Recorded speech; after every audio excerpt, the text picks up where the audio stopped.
নারীরা যাতে রাগ না করে, নারীদেরকে বুঝ দেওয়ার জন্য আল্লাহ সব নারীদের নামে আলাদা একটা সূরা দিলেন।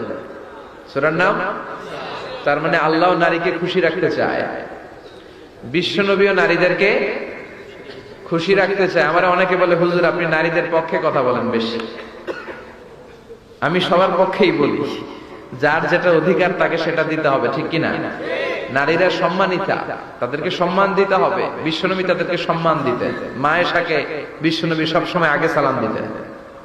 সুবহানাল্লাহ পড়ে। খাদিজা রাদিয়াল্লাহু তাআলা আনহাকে আল্লাহ তাআলা আরশের উপর থেকে সালাম পাঠিয়েছেন। এজন্য নারীদেরকে সালাম দিবেন বেশি বেশি। ঘরে সুখ শান্তি নাই, অনেকে বলে ঘরটা নাকি জাহান্নামের টুকরা, কারণ সালাম নাই। সালাম মানে শান্তি। সালাম মানে কি? সালাম মানে, চিল্লায় বলেন, জান্নাতীরা যখন জান্নাতে ঢুকবে, ফেরেশতারা জান্নাতীদেরকে কি বলবে?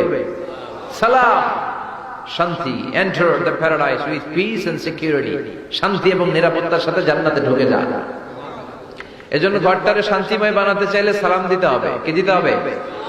আজ থেকে স্ত্রীকে সালাম দিবেন তো ইনশাআল্লাহ পড়েন। আমার মাইকের আওয়াজ যদি বোনদের কানে যায়, মাদের কানে যায়, আপনাদেরও বলি